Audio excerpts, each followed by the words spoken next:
Welcome back to The Woman in Between. I'm so excited to have Bree here, and I can't wait for you guys to meet her. We've had great conversations offline. Bree, welcome to the podcast. I'm so happy to have you here. Thank you for having me. My name is BriBri.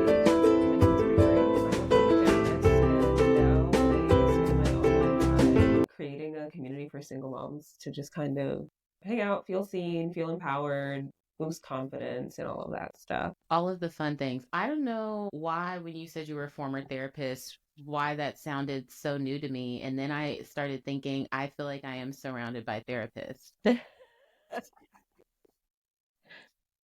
funny. Yeah, All no, of my friends just are therapists. yeah. Well, that's usually a good. It's funny. In stepping out of the therapy field, I realized that there are two kinds of therapists. There's Okay. more than two kinds of therapists, but in the way that I'm about to put it, there are two kinds of therapists.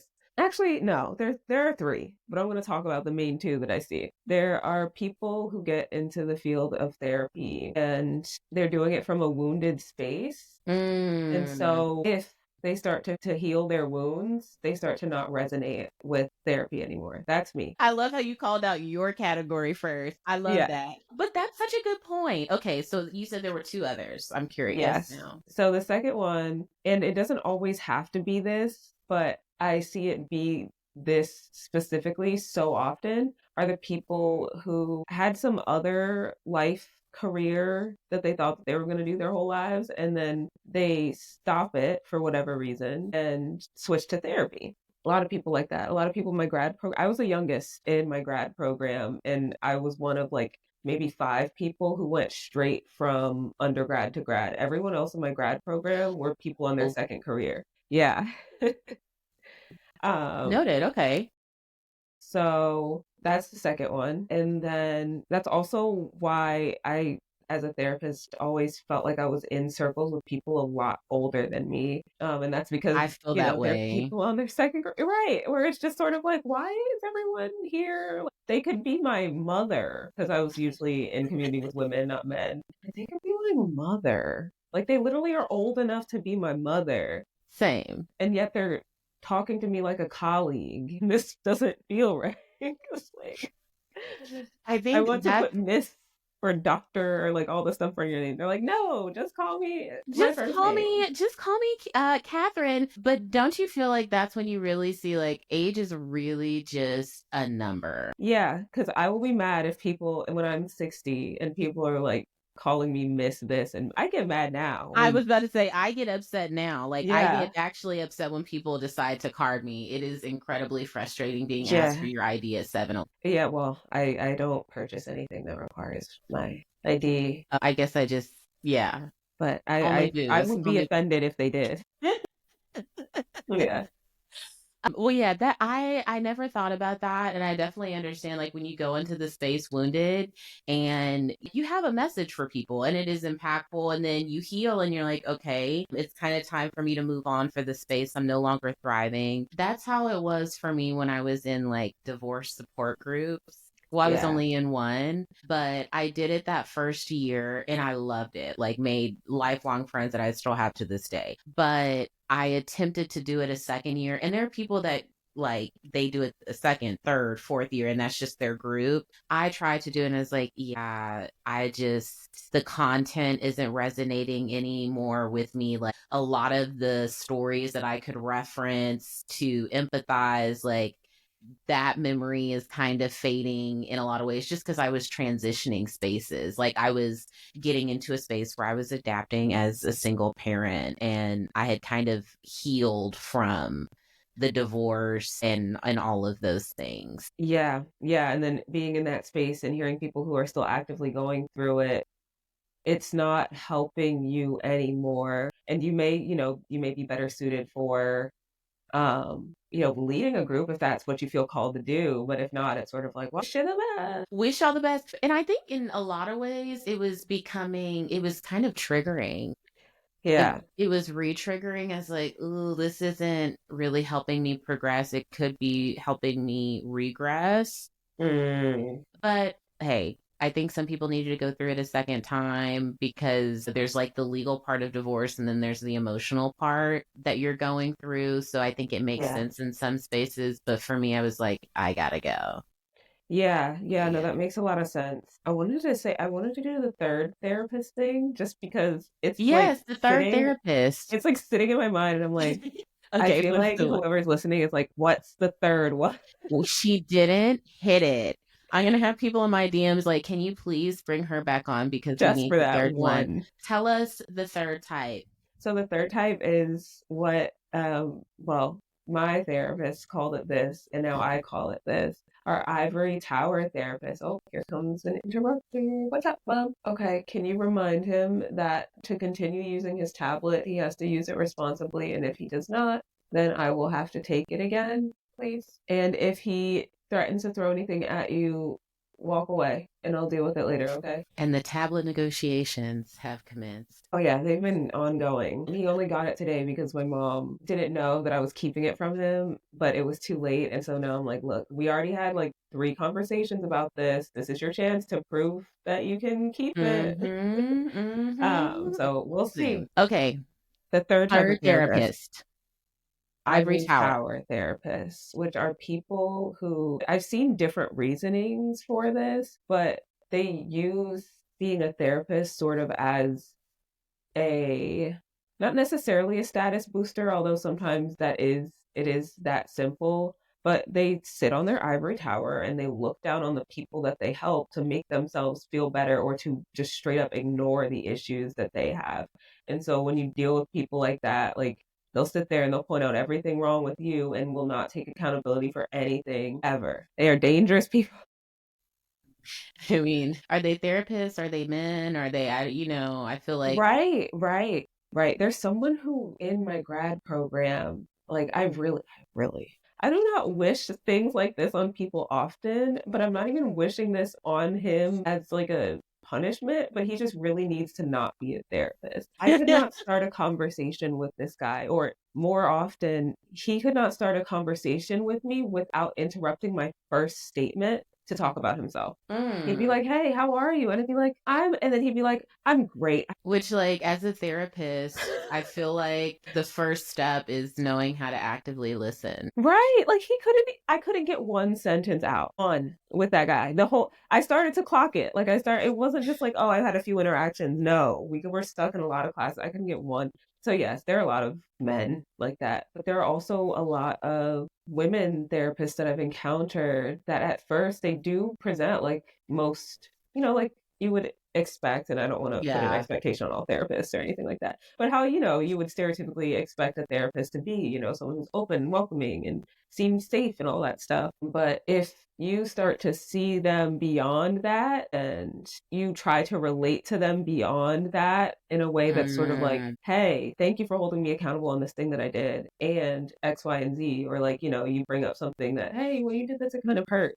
They're not going to be like, oh, I'm so sorry I hurt you. You're going to see the other side. So that sort of, I'm seeing that more. Maybe this is just what's it called, a confirmation bias thing going on in my mind, but I'm seeing more and more either people talking about experiences with therapists like that or me having encounters with therapists, Oh. and not just therapists specifically, but like helping professionals like that. And so, it's kind of like affirmed my step away from the field a bit, even though that's Mm-hmm. not why I stepped away. But it's kind of like, okay, maybe there's a confirmation bias. Maybe that's just my Maybe, mind well, trying to I make think sense it, of leaving. yeah, I think it probably is a little bit confirmation, but it goes to the point of how important it is to choose like the right therapist and going Yes. through that intake appropriately. I tell people the only reason that I even got into personal therapy is because I was in marriage therapy, which should have counted as personal therapy because I feel like I was the only one that showed up mentally. Yeah. But that's a whole different story for a different day. But I remember our marriage therapist saying, like, I would highly recommend you do individual therapy if you're going through this divorce. But I quickly realized, like, the same therapist that was doing my marriage counseling could not be the one that did individual therapy because I did at a lot of times feel like he wasn't advising us in the best way, or Yeah. me. Like, if I would say, like, hey, this is what's happening in the marriage, he would kind of question it. Like, are you sure that's what's happening? I'm like, oh, okay, so this isn't going to be helpful. Yeah.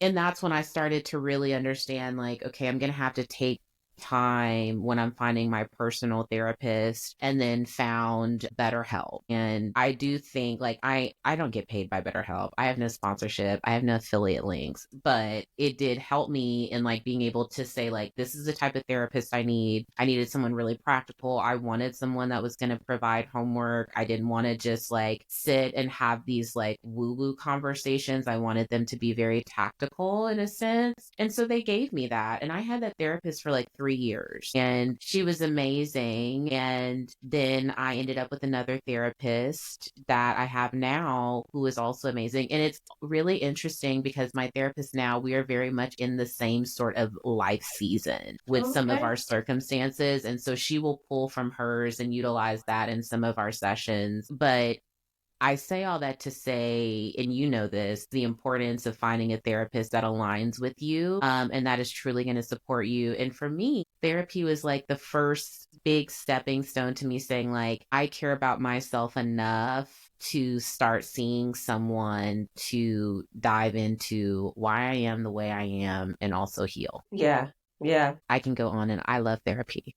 Yeah, no, me too. Like I love therapy as a client.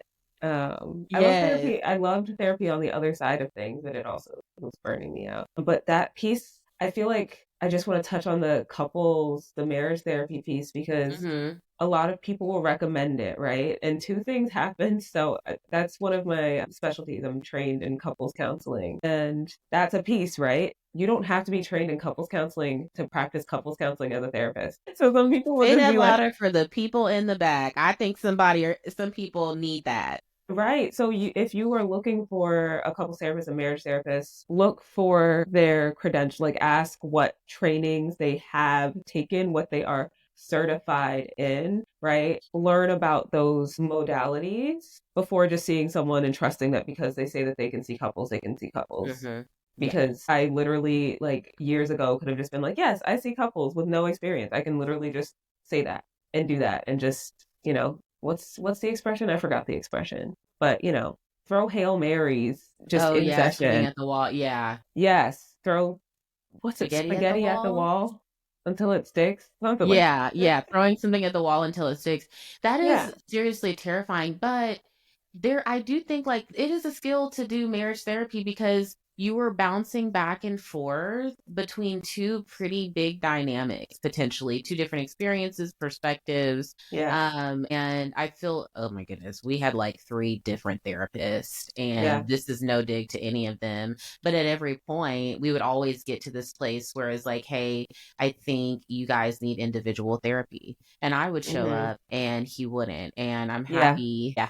They're You know trying how to they, nudge him to show up. That's another thing. If that happens, right? The training, the modality that I'm trained in is called relational life therapy. mm-hmm, We only will recommend, not only, but usually will recommend individual therapy, just in general going through the process, yes. But like to send you off to individual therapy, that's if there's like major stuff happening. Like, well, your counseling is not supposed to be done if there is domestic violence going on. So straight yeah, up, we'll be like, yeah, no, like go fix that and come back if you want to come back or break yeah, up. yeah, But if there's like active addiction or something like that, or active cheating, right? And that's what you're coming to therapy for, but it's still ongoing, mm-hmm, can't work with that. You both have to come in with the desire to change and to at least stop the things that are creating the problems in the first place, right? And that's kind of yeah. true for regular therapy too. I mean, individual therapy too. You have to be willing to come in and change. And it's funny, I Yeah. remember we had to do like an intake form, and it was like, how would you raise some of your problems? What are the issues?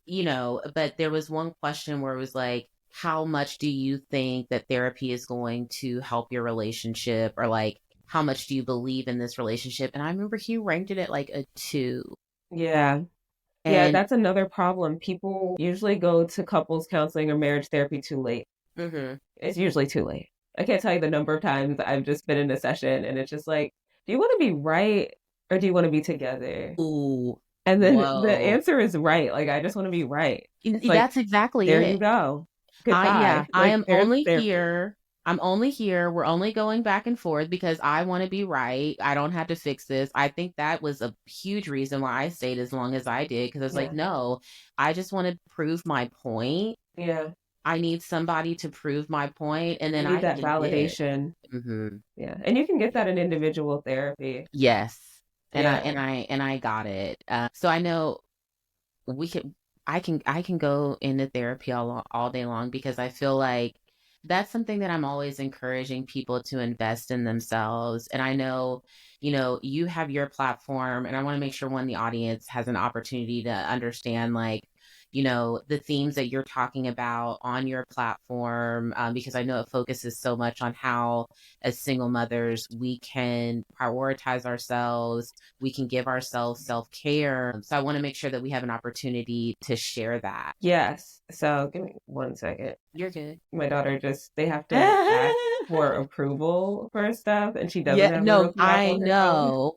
I know. Trust me, I get it. So she just requested the Roku remote. Okay. Yeah, no, it is super important. And I know a lot of people, they hear therapy and they're like, oh, like I've been to therapy so many times and it didn't work for me and stuff like that. And maybe it didn't. Maybe you kept seeing therapists that weren't a good fit. Maybe their modality wasn't a good fit. Like when you were just sharing how when you were looking for a therapist through BetterHelp, which I'm glad BetterHelp worked for you because I've heard mostly horror stories about BetterHelp. Oh, um dang. no, I'm glad it worked. Like I'm glad Yeah. it wasn't a horror story. So that when you were listing off the things you were looking for in a therapist, I'm like, oh yeah, no, that wouldn't have been me because I very much hang out in the not super woo woo, at least not as woo woo as a therapist can get, Mm-hmm. but I'll assign homework assignments, but they're very like I call them intentional practice. I'm talking like I'm still practicing. I stopped practicing this summer, but intentional practice where it's sort of like here's a skill that I think will benefit you based on what we talked about today. Go practice it, but not necessarily like you have to come back having done the homework and it's not super structured or anything. It's more so if you want to practice something when we're not in session, do this. Yeah. Which I kind of do in not so much the community. The community is very much in its earliest stages, and I don't intend to use it as a space to just be in there to, tell other single moms what they should and should not be doing or anything like that. And not necessarily, I'm not using it as a coach or for coaching purposes. I generally just feel like there are like Facebook groups and stuff like that, but I just wanted to create my own space. And so it's a Discord community for single moms where, you can just come in and chat and, what's the phrase? You can cut up, talk about Oh, whatever, yeah. whether Chop it's it up. chop it up. There it I've is. never said that. So thank you for giving me an excuse. So yeah, you can come and chop it up. You can talk about your struggles. You can talk about dating. You can talk about baby daddy drama because Mm. unfortunately we all have it. Maybe not all, but We all have a form. But yeah, don't you think that that is like a form of its own therapy? Like, I think it's one thing to have like your individual therapy and you're going and like you're getting into the weeds of whatever your theme is, right? But I do think that there is a space where like you need the community and you need to hear other people going through what you're going through, or at yeah, least in the same life stage. yeah. So I love that concept of like, you can just come in this space and we can talk about all of these topics because we all have something to add to these topics. Yes. Yeah, exactly. I experienced it in various spaces, but none of them hit, right? Because I don't know. Like I said, it's still in the early stages and stuff, but I had my oldest, who's now 10, I had her when I was 19 for 2 weeks, and then I turned 20, but it counts. It still counts. Right, and she's 10. And so when I meet her friends' parents, right? Most of them are a solid 10 years older than Yeah. me. And I also have a baby face. So I'm there and it's just like, oh yeah, we're not going to talk to her because she's clearly just a teenager here and she brought Oh her my sister. And gosh. it's I like, feel like you were literally talking to me. That's how I feel. yeah, yeah. And so it's just like, no, I mean, I am younger than you when I'm 30. Like we're adults. I'm not 15. I'm not, whatever age you have in your head, Mm-hmm. I'm not that. Yeah. I'm not her sister. I'm her mother. And then, when people are bold enough to ask, not to, I don't think that that's a bold thing to ask, but I know that other people think that that's a bold thing to ask. And then they find out, then, we chat and stuff. And But they usually find I'm out just they sitting can there quietly. relate. And then they find out they can actually relate to you. Right, right. And then we'll have like decent conversations and stuff like that. Like I remember I went to a birthday party this summer and that happened. I was sitting there basically in silence the whole time. I also don't drink or smoke or anything like that, which I'm finding a lot of parents do. Mm-hmm. Yeah. So I couldn't connect on that either. And so I was just kind of sitting there. And the kids are having a great time with their friends. So I'm like, oh, I'm just stuck here. And then someone came up to me and just started talking and we clicked. And I was like, okay, like, all right, great. So stuff like that happens all the time. And so even in online communities, right? Like I'm in Facebook groups and stuff, and the moms who are my age have babies and they're Mm-hmm. like Mm-hmm. married and they're, or they're in a relationship and it's all fresh for them. And then the moms that have kids my age, my kids' ages, um, it's hard to relate. It's just hard to relate. It's hard to kind of close those gaps. I resonate with that completely. I feel like my kids' friends, their parents are all 10 years older than me, 10 to 15 years older than me. And I can always tell when I am in a space with my kids, there's kind of this confusion where it's like, okay, are you like the babysitter? Are you the sister? Especially if I'm with my mom and like my mom Yes. is at their school. So then Yeah. they're super confused. Yeah. And, I was 23 when I was pregnant with my daughter, 24 when I had her. So I was young as well. And I get kind of two receptions where people will assume that like what I have to say and think towards parenthood and motherhood is not valid because they kind of assume like I'm young and I haven't been in this a long time. Or, it's kind of like, you're 30, you're in your mid 30s. I didn't realize. And I've been in those situations like you're talking about where you're just sitting alone at the birthday party because no one knows if they can relate to you when in reality you have years of these life experiences that no one could anticipate. Right. And a lot of times, like, more parenting Mm-hmm. life experience than they have because, for my son he turned 6 on Monday, Oh my my gosh. baby. But he, when it's for his stuff, there's a bit of sort of like he's my youngest, but a lot of times the parents, like the kid that he relates to is the parent's oldest, Mm-hmm. if that makes sense. Yeah. And so they will. I lost my train of thought. My dog is making noises I don't like, so my brain is just like, Well, you're talking about like the age difference with the kids and how they relate because I see that a lot with my kids and honestly that has been probably one of our biggest challenges in finding community because I really try to target like just finding families that are kind of the same dynamic, not yeah, just age, but each family has their own culture. So it has to be mhm. similar there. The kids have to get along and then I have to be able to have a conversation with the parents. Like our personalities have to click. Yeah, And it has been really difficult to find. And I didn't find it until I started getting involved, similar to you, like the Facebook groups and even like the social communities getting involved, like in our volunteer groups at church. Because I'm like, I need to see people that are in the same lifestyle as me that can resonate. Like I want to be able to speak about things and people aren't looking at me like I'm crazy. So I think the spaces that you create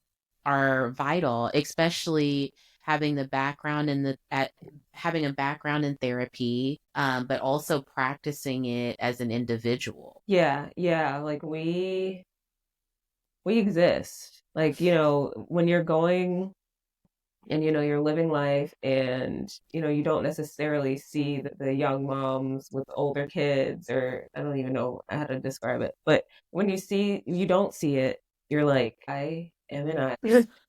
But we're not. I mean, if we are, we're what's it? Oh, have you seen Moana 2? I don't want to spoil it. I have seen Moana too. We're like that, okay? We just have to do the thing, which is, I also don't want to spoil it for anyone listening. But, the islands need to go on the adventure and connect at the main island, wherever that is. So, yeah. For those who have not watched Moana, please go watch it. Moana 2. It is so So good. good. I'm willing to argue that Moana 2 is just as good, if not as good, as the first one.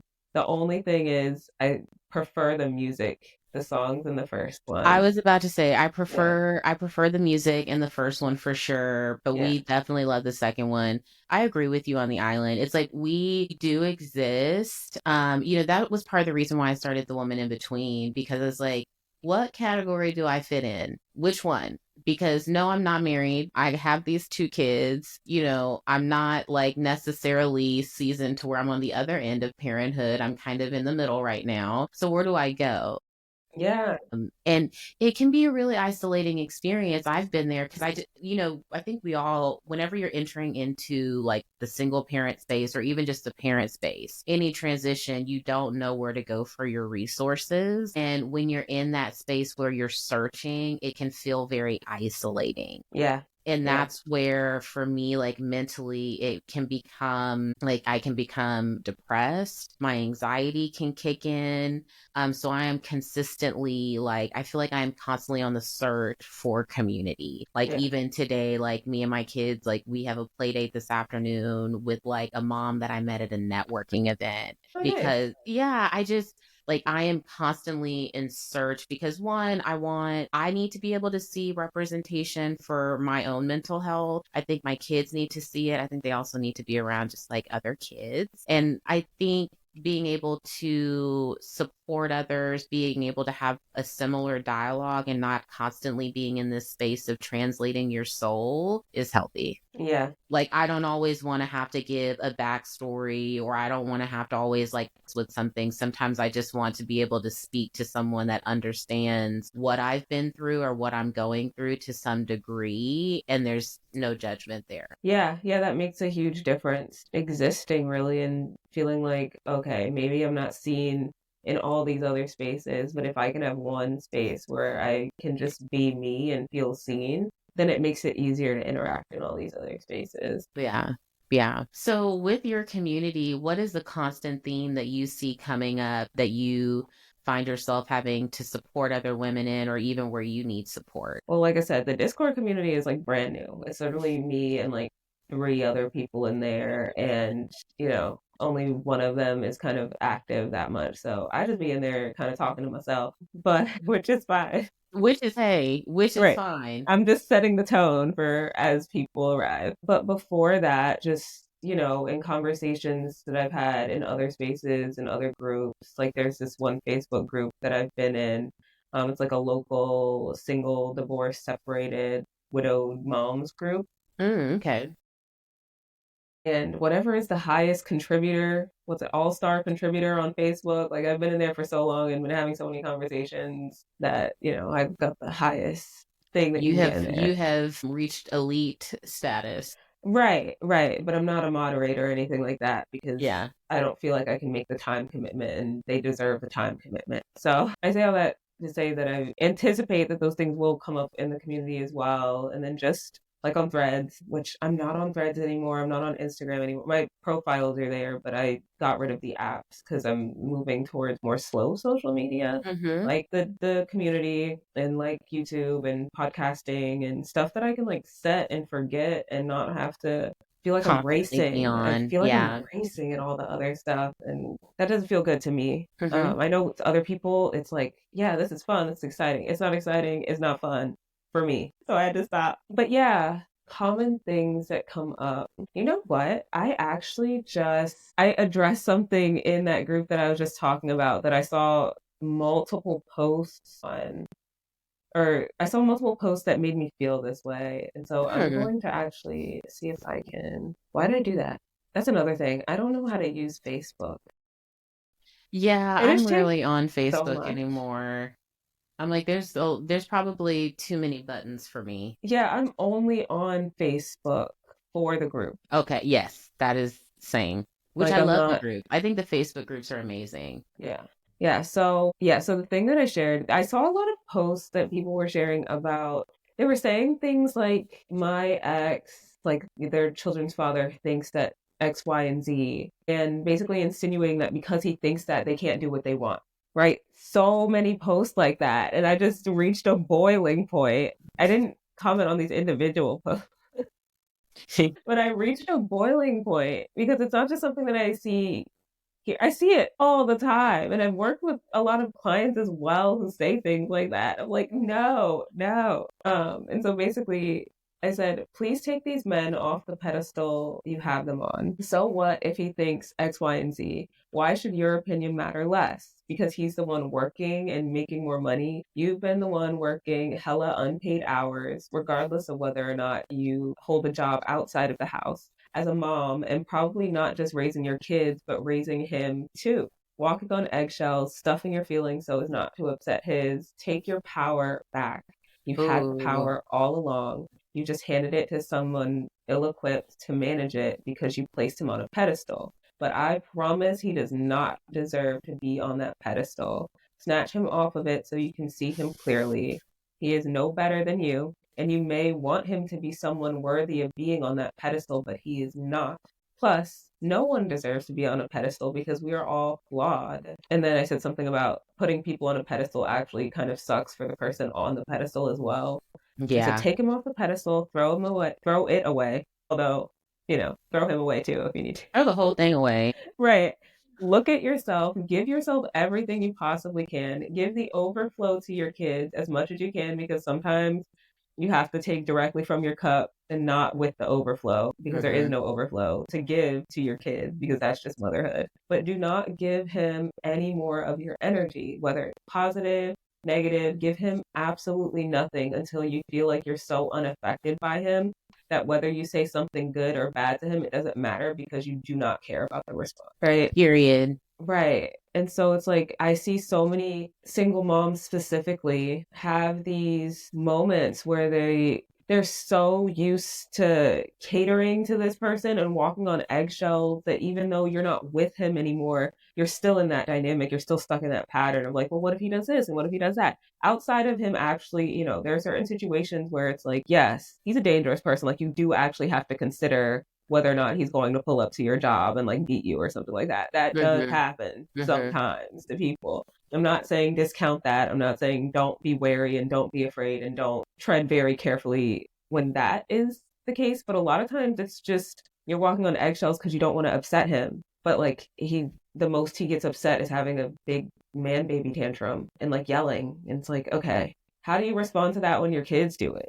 Do you get all scared and walk on eggshells when your kids do it? Nope, you correct them. I think that Right. there are a lot of men. Ooh, nope, I'm gonna say it. There's a lot of men that are used to throwing temper tantrums when they don't get their way. And as women, we enable it and we hold ourselves back from doing the things we want to pursue because we don't want to deal with the temper tantrum. Yeah, Now, that I feel like is a whole podcast episode for itself, that's and true. people can come for me in the comments Yeah. because I've seen it before, and I think I just had this conversation earlier this morning where it's like as women we're sacrificing our experiences and our lives for other people, and I love that you say take them off the pedestal. I think I had a girlfriend tell me that. And I think we all do it because we see somebody's potential and we think they can be all these things. But I've also read before where a lot of the time the potential that we see in other people is really the potential that we see in ourselves. Yes.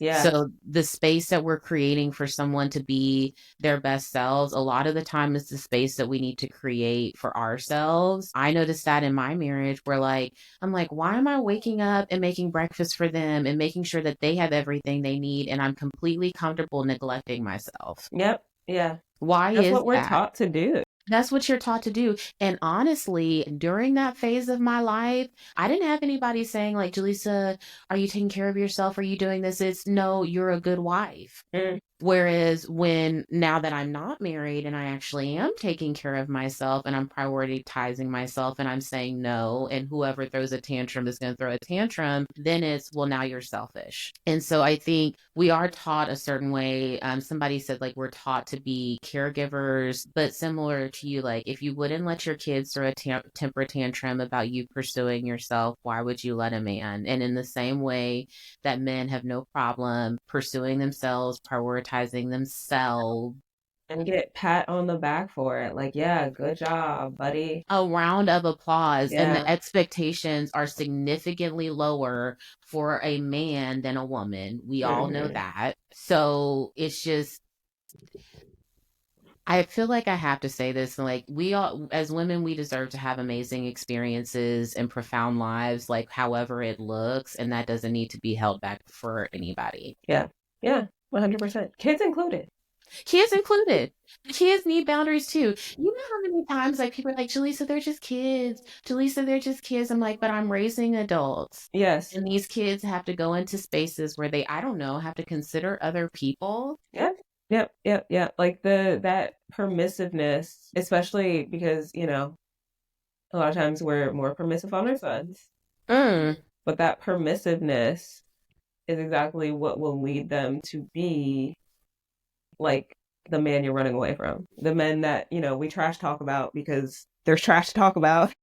yeah. The ones that we say their moms need to re-raise them. I don't want to be that. Yeah, right. But oh my gosh, there's another Discord server that I'm in that's kind of like it's one of those are we dating the same guy Yeah. ones. And there was some discourse, not full blown discourse going on because someone posted in some other group that they brought back into the Discord to discuss. And she was basically perfectly happy mothering her partner. And I'm just like, Mm, I mean, if that's your jam, I'm not knocking it if that's your jam. But if you are do it. looking for an actual partner and they expect you to mother them, run. Because Bad. you're not getting a partner, you're getting a child. Exactly. And I feel like I say all the time, like, if I wanted 3 kids, I would have another child. Yeah. Because at least they're like cute. Or at least they're I don't know why the word insolence is coming up. That's such like a villain word. That insolence. But, when they act up, it's developmentally appropriate. It is, a welcome challenge, It is right? I'm using expected. welcome. Right. It's expected and it's Yeah, because you're okay and it's kids. meant to be corrected. But when someone your age or older, right, is acting up and y'all are supposed to be here and like you have to go up here to deal with it, or worse, they're acting like this and expecting you to be down here, but then giving you all the responsibility of being up here. Mm-mm. Why? Why Just would go we? live with your mom, bro. It's okay to want your mommy. Just don't expect other people to be your mommy. Exactly. I feel that all in my spirit. As soon as I get like a singular whiff of a guy, oh my God, okay, this just popped in my head. I'm on dating apps right now, Oh, and man, good for you. it's so fun. I find it fun.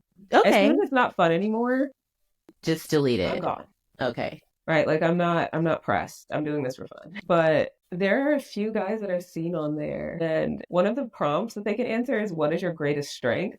And they answer my mother. Like I swipe away so fast. If that is not the biggest, but like it's like a subtle, but it's a big red flag because at first you're like, oh, he loves his mother. Like he loves a woman. No. If that Love man and cannot think idolize are of a two different strength, things. Love and idolize are two different things. yeah. I mean, you can love your mama, but, are you gonna expect me to be her? Yeah, but why is that your strength though? Exactly. Do you It not have strength? Your of mother your is your own. strength?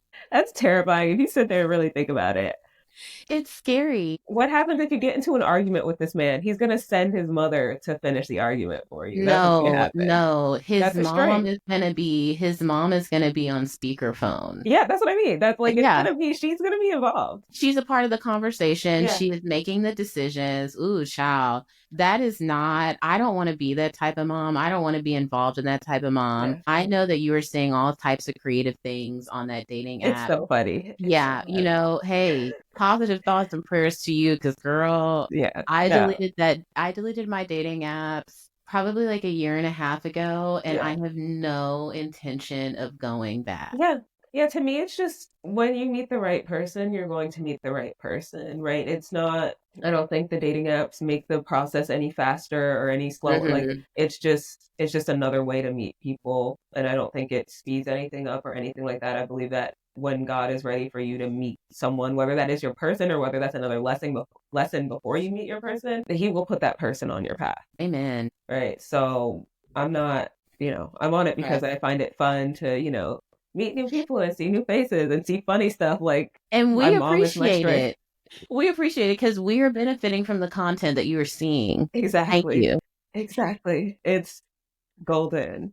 Right. So, I intend to talk about these things in the community as well. But, like I said, I'm mostly just talking to myself in there right now. Hey, well, I'm going to be dropping a link in the show notes so people can join the conversation. I love this conversation. I feel like it is like the gumbo of conversations for the audience that they're going to love. A little bit of therapy, a little bit of, on the pedestal of talking about how men need to get off of the teat. Yes. And so I am one excited for everyone to hear this. I know it's a little bit different. Do not fully come for us, but we said what we said. Right. Yeah, no. I've said enough controversial things on the internet.